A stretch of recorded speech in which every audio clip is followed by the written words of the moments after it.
12 says hello. Rest of the game says goodbye. Jesus. Noelle gets her own category. Hey everyone, Jinx here. So this video is basically a reroll tier list for patch 1.0 of Genshin Impact. Basically the point of the tier list, which you can see on screen, is to go, hey, in my first AR7 40 rolls, I got these characters, should I keep the account or reroll for a better one? Basically, if you get any double S's or S's, your account's pretty solid, feel free to keep it. However, keep in mind, it's possible to clear literally every bit of content in the game, including the end game, with just the free-to-play based characters. It's just a lot harder to do late game content with that, and also requires you to grind a lot more in order to get your teams up to par. And if that's all you care about, feel free to click off now. Also a link in the description to my tier maker account where I put all of my tier lists for Genshin Impact. I did try to edit this down and get this video as short as possible to make it sweet and concise, but the problem is this is my first video in like 3 months, so I need to explain why that's going on, and also we need to provide context on how the roles work in the game so you can understand why characters are where they are. The actual tier list itself is like 10 minutes long. So for those of you who are new to the channel, welcome. If you don't know who I am and why you should listen to my recommendations in terms of tier lists and how strong characters are and how builds work, etc., well, I'm one half of the Monster Hunter Math guys, and in the Monster Hunter World community, we were the guys who put out videos on all of the mathematically optimal damage sets, explain how the math behind damage and whatnot in the game worked, and basically I built a career on YouTube doing gaming math like I've been doing since I was a wee little lad. And for those of you who are joining us from our Monster Hunter World community, as I mentioned recently in my tweets and the community post, I am going to be switching over to primarily Genshin Impact content for the foreseeable future until Monster Hunter Rise comes out. I have basically been no-lifing the game because it feels like it's tailor-made for me. Lots of math, lots of optimization to do, lots of build puzzles to figure out every single day. And I've been struggling a lot with my physical health lately, so I just don't feel like I can actually fight Hiatus right now. My reaction time is basically non-existent, and I just don't feel like I can do sweaty gaming right now. Anyway, I explain it all more in depth in the community post, link in the description if you want to see it. On to the actual content of this video. So this video is meant to be the shortest condensed possible reroll tier list for Genshin Impact. We already made this tier list on stream, so if you want to see the in-depth descriptions for why every single character is placed where they are, as well as giving in-game examples and everything like that, be sure to check out the stream. We also made a tier list for every single one of the roles, just so you know how they rank compared to their peers when doing a certain role in a team comp. But that video is like 3 hours long, so here's the short version. So before I get into the actual tiers, I do need to provide some context. So there are really 2 factors that go into play about how high on the tiers someone is. First off is how good they are just period throughout the early, mid, late, and super endgame. Also, bonus points if a character is flexible and can fit into multiple roles. A lot of the late game Abyss floors do require you to kind of mix up your comps in order to be able to tackle the elemental resistances of that floor. Also, because you do need to have 2 full teams, you need to make sure that they're both pretty stacked, so flexible units are preferred. The other thing I'm accounting for in this is how easily you can get the character compared to others. So obviously 5 stars are harder to get, so they rank higher. And then as for the banner characters on the limited time banner, they are twice as likely to drop, so Venti, Fischl, Xiangling, and Barbara are all accounting for this. Alright, let's talk about character roles in a team comp because this does determine a lot about why characters are good or bad. I personally subscribe to the CN server's definition of roles for building team comps, so there are 3 different roles. I personally prefer these terms because they are more descriptive than just calling something a DPS and actually explain what they do in the team composition. First is your carry. This is the person you level up the most, and they're basically in charge of doing auto attacks when everyone else on your team's cooldowns are currently off. This is the person who you stack because they fill the gaps in between you guys spamming your abilities by hitting things. I'll go more in depth on what to build for them in the next video, but basically you prioritize flat attack first, you prioritize your damage type percentage second, and then you prioritize either attack percent or crit percent.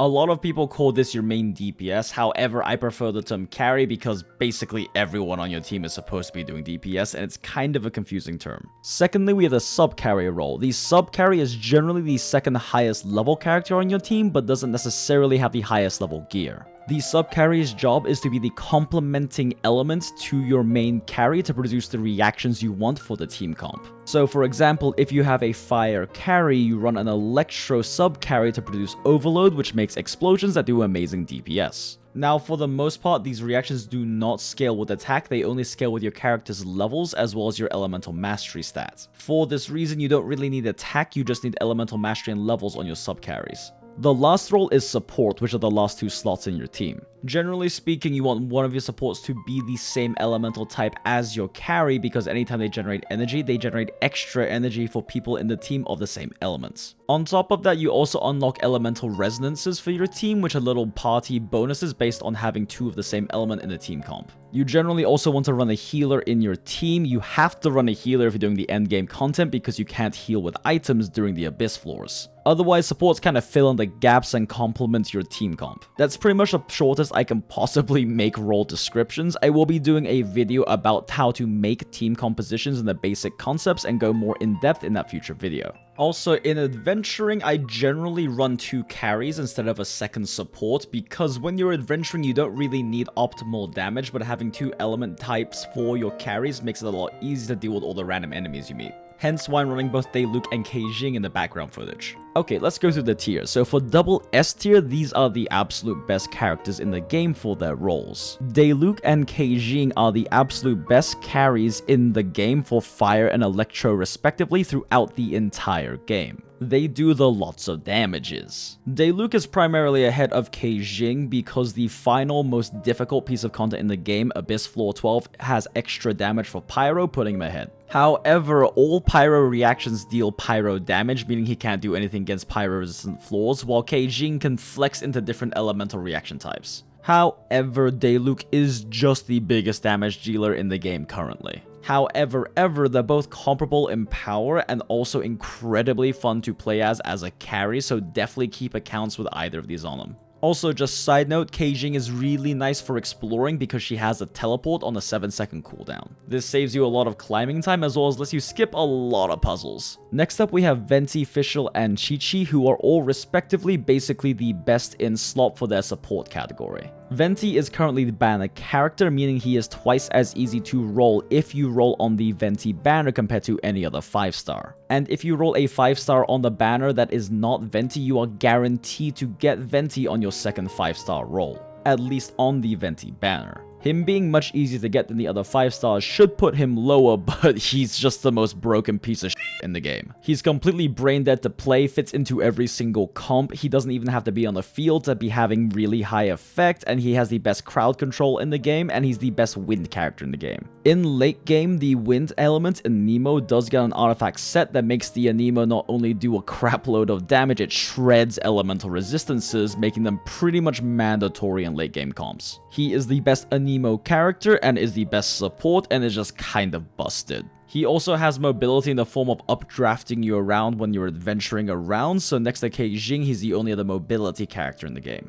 Next up is Fischl, the only 4-star on the list because she's the best 4-star and frankly outdoes several 5-stars in terms of potency. Fischl has a lightning bird turret that when it's out generates a bunch of energy, does a huge amount of DPS, and is constantly applying electro statuses so you can have constant reactions going. And her ultimate basically exists just to refresh the turret. This turret by itself is basically better than everyone who isn't in double S tier. On top of that, when you get constellations on her, which are additional effects when rolling duplicates in the gacha rolls, literally every single constellation is good. She doesn't have a bad one. Even though she is both a banner character and a 4-star right now, which means that she is very easy to get, she does everything a support needs to do very well except for healing and also makes a great sub carry. Her only weakness is that as a ranged carry, she is a top tier ranged carry, but ranged carries are just kinda weak. Next up is Qiqi. She's first off basically the best ice character in the game for ice comps, and she's also the best healer slot in the game. This doesn't mean she has the best pure healing output. Arguably, Barbara is better for healing, but Qiqi does that while also doing a bunch of sustained damage while off the field, a bunch of burst damage, and constantly applying cryo to things on the field. She's just very good as a support as well as a sub carry for someone who wants a secondary ice element on their attacks. If you have a Razor and a Qiqi, you can pretty much just blitz through the entire game. Speaking of Razor, let's talk about S tier next. Now, on S tier, Razor is the top of S S tier despite being a 4-star. Why is this? Well, Razor is the single highest damage physical DPS carry in the game. The main reason why I don't consider him double S tier, despite the fact that his total potential damage can match with Daeluke and Keijing in a lot of situations, is because physical damage falls off late game compared to elemental. That whole thing I talked about with Venti where wind characters late game can shred elemental resistance, yeah, Razor doesn't really benefit much from that. However, Razor is the easiest carry to build for, because if you mix him with a good ice character, you get Superconductor, which does reduce physical resistance, and you start with Kaya, so Razor plus Kaya, you're set for the entire game basically. He also makes a very good Electro support character for generating energy for Keijing if you do not have official on that team. Next up is Jean. Jean is the next best healer in the game right after Chi-Chi, at least as a healer slot. The main reason she is so strong and what justifies her being a 5-star is that she is both wind and a healer. So not only is she healing your team, she's also shredding elemental resistances and doing a good chunk of damage too. The only issue with Jean is that the only CC she has is a knockback, which can have anti-synergy because you have to end up hurting your DPS chasing enemies, or you can knock them out of other abilities ranges. But regardless, wind plus healer equals really solid. So next up is Bennett. Now when Bennett hits Ascension level 4, so your level cap goes up to 70, he competes with Daeluke and Keijing as one of the god tier carries in the game. In fact, in melt comps, he can possibly outdo Daeluke in damage. This is because his elemental skill Passion Overload gets a 70% total cooldown reduction while in his ult. Now it has a pretty good motion value, so it does a lot of damage, and you're spamming it every 1.5 seconds. This is a lot of damage. And on top of that, he's the only fire healer in the game, although admittedly he is a cope healer because you can't heal past 70% health. But his heal also gives an attack buff, so he does make a very good support and is perfect in a double fire composition. The only reason he's not double S tier is because his carry potential just isn't unlocked until past level 70. Next up is Mona, the last of the 5-stars, and at least in my opinion the worst out of 5-stars, but bronze at the Olympics is still the Olympics. Now, Mona is potentially one of the best carries in the game as a vaporized comp carry, but vaporized comps are very niche on the enemies they can work on. Still, doing upwards of 20,000 damage per charge attack is pretty nice. Mona's main role is either to be a water sub carry to your carry, or to be a water support for providing damage buffs. She has a taunt-based CC as well as a constant output of water damage and a nice damage buff for your carry if you micromanage that 4-second buff really well. On top of that, she's a caster, so as a support, she can use Threading Tails of Dragon Slayers to give your carry a 10-second bonus of 48% more base attack. She's a phenomenal support, and really the only thing that holds her back is she's water element, and water reactions are the weakest in the game. She's also the best water carry, but range carries and water are both pretty weak. However, in vaporized comps, she can chunk down enemies. The problem is that they only work on a select few enemy types. Next up is Sucrose. Sucrose is honestly around A tier early and mid game because she's basically Venti but with higher cooldowns and lower damage. However, mid to late game, when you get the Veridis and Venera set to do the elemental resistance shredding with Anemo, she's the second best Anemo character, so she's still S tier. Silver medal at the Olympics is still in the Olympics. Next up is A tier. So first up on A tier is a character that is actually free to get, Xiangling. Her being a part of the free-to-play characters should drop her down. However, just like Fischl, every dupe makes Xiangling much stronger. She doesn't have a single wasted constellation. Xiangling is the absolute best sub carry for the fire element and also a very good fire support in a double fire composition. She is also one of the best physical damage carries in the game early to mid game because as soon as you can craft the 4-star Crescent Pike, she spikes in damage. This is just simply the best 4-star weapon in the game, and she's the only character who can use it currently. And you can pretty much craft it as soon as you get to Li Wei, as well as have the resources to make it. Next up is Chongyun. Chongyun is the best carry in the game for ice damage. The only problem is ice does fall behind as a team comp behind physical, fire, and electro late game. Also, Chongyun is pretty much exclusively a carry. He makes a pretty terrible support, and he makes a pretty bad sub carry, except for in specifically a Bennett or Daeluke melt composition. Still, there are only 3 ice characters, so he's a good choice if you need one for a double ice comp. Next up, I put the Anemo, the Wind's Traveler, your main character, in the middle of A tier, mostly just to act as a marker of power. She is a very decent support, she's a decent carry if you don't want to run Zhang Ling, and she is free to play. Next up, we do have Beidou. Now, Beidou struggles because she's the worst Claymore carry in the game, and she's also not a good support. As a sub carry, she actually does pretty well. The problem is Fischl strictly outclasses her. However, if you do need an Electro sub carry and do not have Fisch for that team, she is the next best thing. Her parry is really fun to use and it's really good, but she just doesn't have the damage output to be a good carry.